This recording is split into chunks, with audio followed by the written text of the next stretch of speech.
Welcome back, everyone, this time to a short lecture on the foundational principle that we find in Bishop Berkeley's Principles of Human Knowledge and some of the consequences that we can draw from that for us today. He was a bit prophetic in some regard.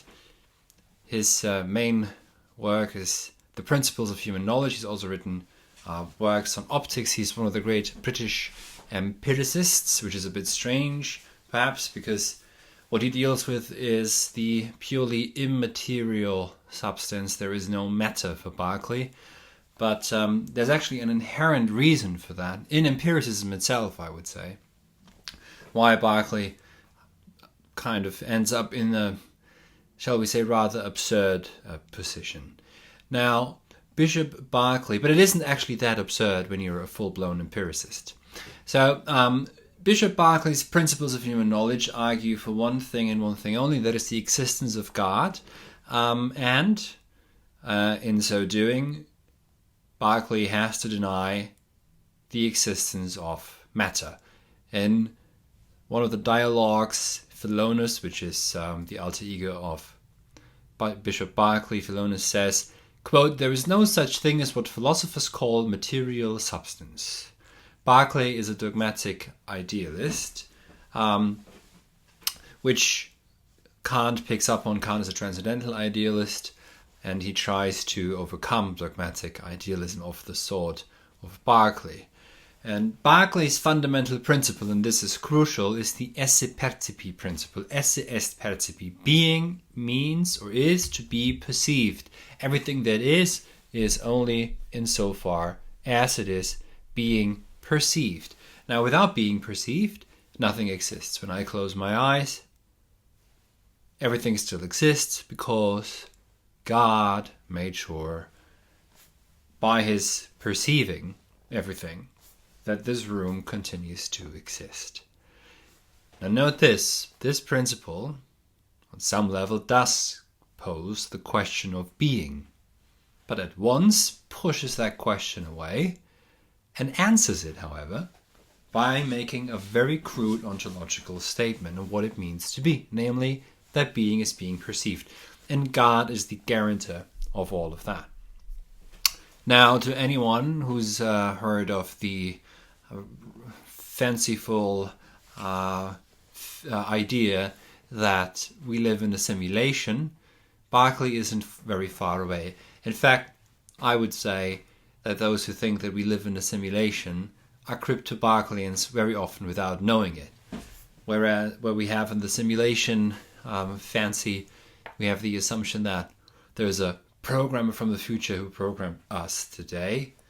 For Berkeley, there's God as the great author of nature who inscribes in us and imprints on us all ideas, all of our sense perceptions. The programmer makes sure that we continue to perceive, and so does God as well in Berkeley. And there is nothing but one substance, as it were. What I'll do now is I'll go through Berkeley's argument and for the reason why he does it, but also I'll mention Locke and Descartes a bit, and then at the end of it I will point to something else that's in Berkeley, which is even more present than just the assumption, just the idea that we are programmed, that we live in a simulation. There's something rather where Bishop Berkeley is even more prescient. Now, in the 18th century, there was no linguistic difference between the notions ideal and immaterial. Therefore, we may speak of Berkeley's philosophy as being idealist as much as immaterialist. What exists is only in the mind, are mere ideas. That is, they are ideal in the sense of immaterial. Berkeley himself certainly referred to ideas as immaterial, and his philosophy was immaterial. Because for Berkeley, I always keep pronouncing it wrong because of the American mispronunciation. Berkeley, the existence of matter itself is absurd for him. It's like unfelt pain. matter, or rather the belief in matter, would inevitably lead to skepticism and atheism. Now, a quote from Berkeley: "But laying aside the corporeal causes and admitting only the efficiency of an all-perfect mind, are not all the effects of nature easy and intelligible." The doctrine of matter was the, quote, "main pillar of skepticism on that all the impious schemes of atheism were built." Doing away with this wrong doctrine of materialism would show, quote, "the great advantages that arise from the belief of immaterialism, both in regard to religion and human learning."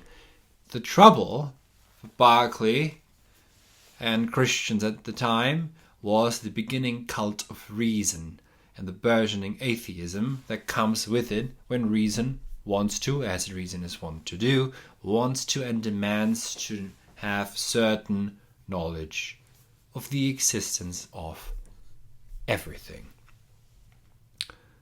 Berkeley's time is not really yet a time of the cult of reason, but it's already beginning to emerge. It was still youthful at the time and growing in vigor, and in general people were beginning to realize that it is unreasonable to believe in God's existence if reason cannot show that he does exist. But, to quote from Heidegger, a God that has to have his own existence proven by mortals is not a very divine God to begin with, and not a God that we could bow down in awe, or could actually sacrifice for, or a God that who we would dance and sing for. Hence, there is something that shows itself about the modern condition here as well, but we won't go into this too much. In the preface of the Principles of Human Knowledge, Berkeley writes, "What I here make public has, after a long and scrupulous inquiry, seemed to me evidently true, and not unuseful to be known, particularly to those who are tainted with skepticism or want a demonstration of the existence and immateriality of God, or the natural immortality of the soul." This is very important, because obviously if God is immaterial, then how can God interfere with the material world? Descartes basically made this a problem with the two substances, res cogitans, the thinking thing, and res extensa, which is the external world, the extended matter. Matter is just extension. In his dualism, so-called, the trouble is the question: how do mind and matter interact? And Berkeley solves this by simply getting rid of matter once and for all. But he also does this because he bases his argument on Locke, and actually furthers Locke's argument a bit further.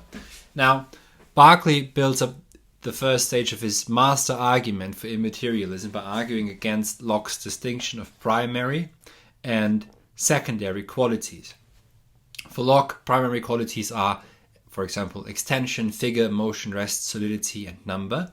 And secondary qualities are colors, sounds, tastes, etc. And those are subjective then, if you like. Now, Berkeley thought that Locke had not brought that distinction to its logical conclusion, which would be that everything is in the mind and not just secondary qualities are in the mind. So, Locke's famous example is water that feels hot and cold at the same time, depending on who touches the water, what the hands, the temperature of the hands. So the secondary qualities are subjective for Locke.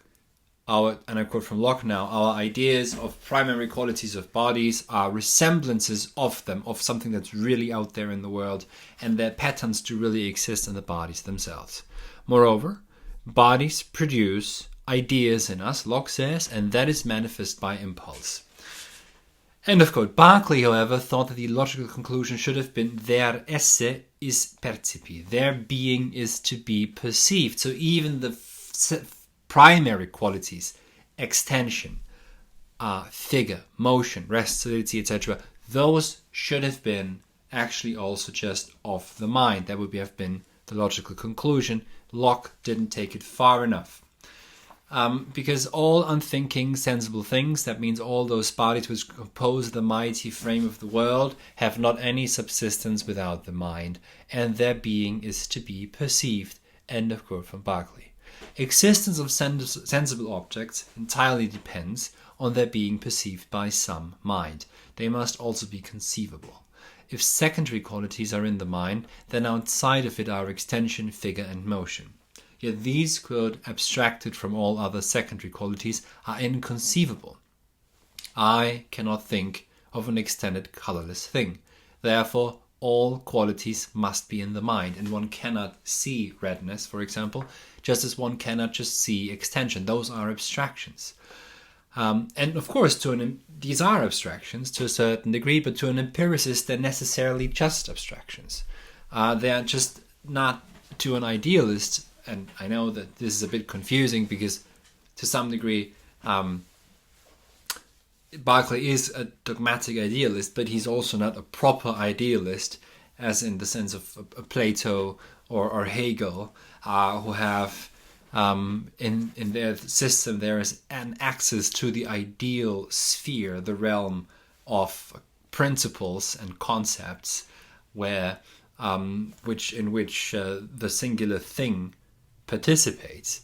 Now, I cannot. To an empiricist such as Berkeley, these must be just abstractions that cannot actually be perceived, and hence they don't really exist. They have no being because they are not perceivable. I cannot perceive extension. Show me extension, right?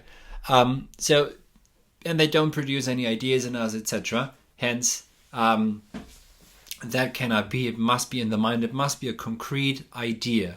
So it must be the idea of this particular book that has this particular shape and this particular color, etc. That is imprinted on my mind by God, of course. Who else? So materialists might, of course, still object that the entire unqualified matter could in fact exist outside the mind. Berkeley acknowledges that, but counters the argument by stressing the abstract nature of the notion matter in the second stage of the argument.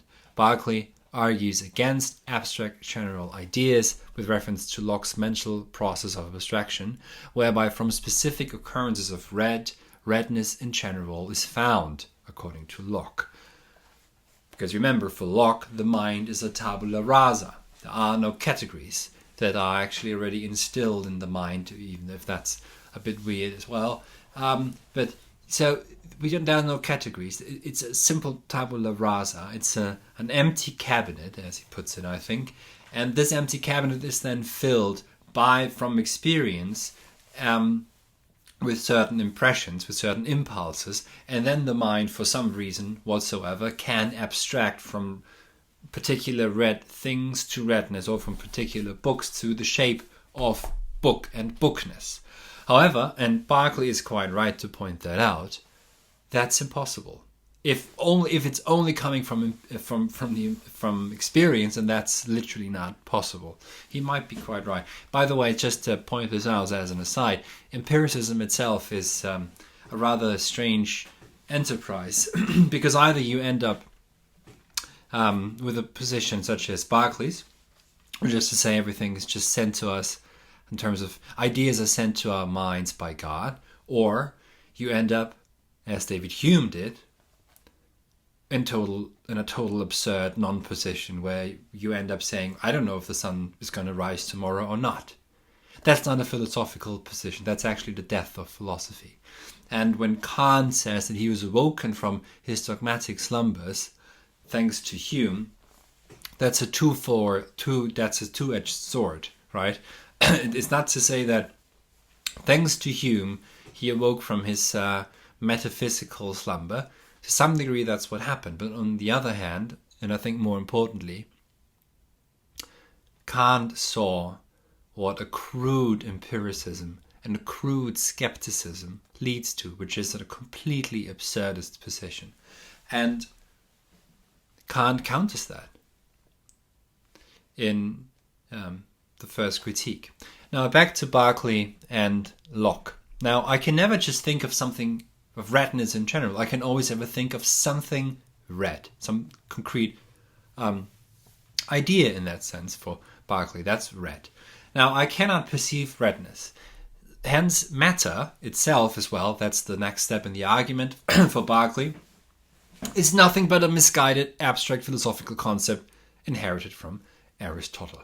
According to Berkeley, abstract general ideas, such as a general triangle without any properties whatsoever, are impossible to conceive.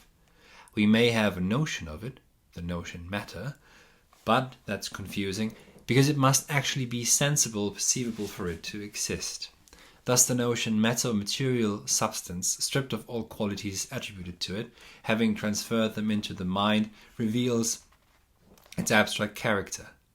Now material substance, the idea of being in general, he says, which appears to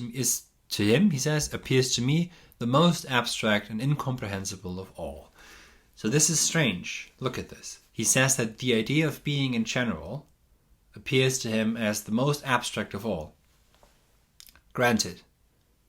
But then why do you base your entire philosophy on the principle that being is to be perceived? The question of being you cannot get away from.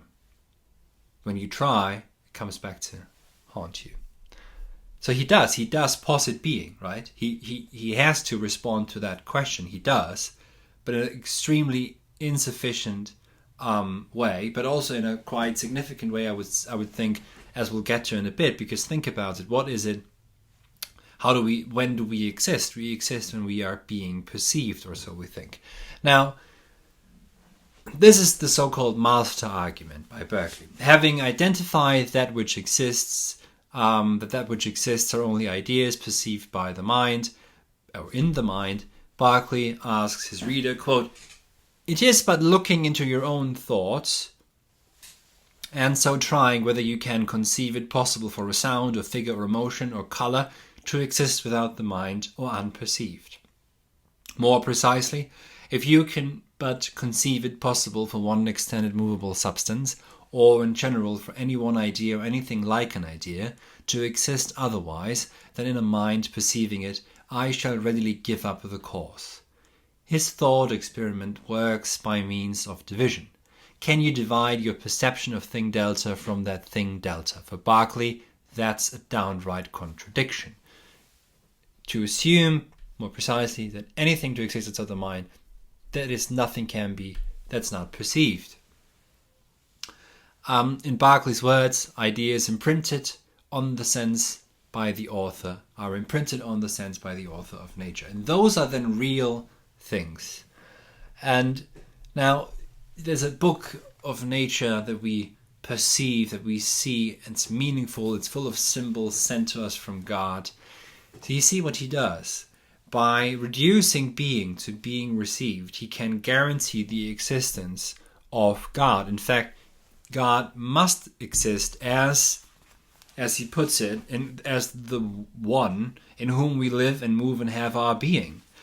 Now I quote from paragraph 149 by Berkeley. "It is therefore plain that nothing can be more evident to anyone that is capable of the least reflection than the existence of God, or a spirit who is intimately present to our minds, producing in them all that variety of ideas or sensations which continually affect us, on whom we have an absolute and entire dependence, in short," quote, and he quotes from St. Paul, "in whom we live and move and have our being."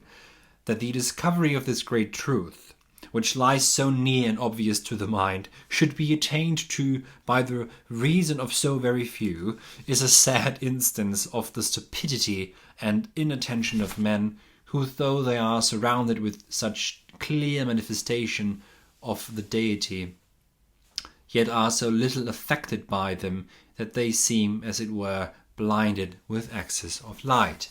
Now, everything that is because God imprints this on us. For Nietzsche, who doesn't consider the importance of God in Berkeley, of course this amounts to nothing but an illusion. And to a certain degree, that's of course true. But when you have to take God into the equation here and consider God, God is the one who is guaranteeing the existence of all beings as they are being perceived by him in all times, and especially us as minds. So all there is minds, basically, and ideas that are imprinted on our minds by the ultimate mind, the author of nature, i.e. God. Interestingly, Berkeley, therefore, either unwittingly or maybe even purposefully, intentionally, overcomes to a certain degree the subject-object dichotomy, which drives the rest of modernity. But it's a bit of an unfortunate overcoming of it, because because what we then have access to are really just ideas, and when you have access only to ideas or simply to mental states, then truly there is something illusionary about it, a chimera. And to Nietzsche, it would be, as it's so focused on God, it would be an illusion that doesn't affirm life and that doesn't increase the power of life and the power of the human being. Hence, it's a fancy that doesn't, an illusion that doesn't really help us today. Now, especially now with the death of God, obviously. So, of course, Berkeley's project is steep because it is one of trying to overcome or arguing against atheism. And to him, it's apparently perfectly obvious that all of what we see are manifestations from a deity, from God himself. But note that there's something else. I've mentioned before now that you could read a crypto-Berkeleyanism into those people who into the theory that we are programmed, that a programmer from the future has, in fact, manufactured this virtual reality in which we live. But there's something else, and that's less in the realm of fantasy. And that is that to understand being as being perceived is in fact quite, or seems to be, I would say, quite omnipresent, if that's a good way of putting this. There's this joke that goes around where people say, whatever's on the second page of Google is the dark web. What it means to be for something is to be perceived, to be in the public eye, to be in the panopticon, in the eye that sees everything, that has access to everything, and that wants to have access to everything. And only that which is being perceived seems to have the full status of being. Hence, what we do is we take pictures of ourselves constantly, and then upload those, objectify ourselves, and let that be perceived by that grand machinery that we've erected around ourselves, by this behemoth. And then we let those perceptions, they're being evaluated, and because their evaluation pushes them up on that scale on which we now measure what it means to be. So being truly is being perceived at this point. And so Berkeley was a dark prophet of the 21st century, of what some people call hyper-reality, and unwittingly so, I would say. This was completely unintentional, but this reduction of being to being perceived is crucial to see at work in our epoch, and crucial for all those looking to leave behind this paradigm. So never trust the empiricists. Anyways, thanks very much for watching, and feel free to subscribe to my channel. Feel free to support me on Patreon if you so desire. I certainly desire so. Thank you very much. Farewell.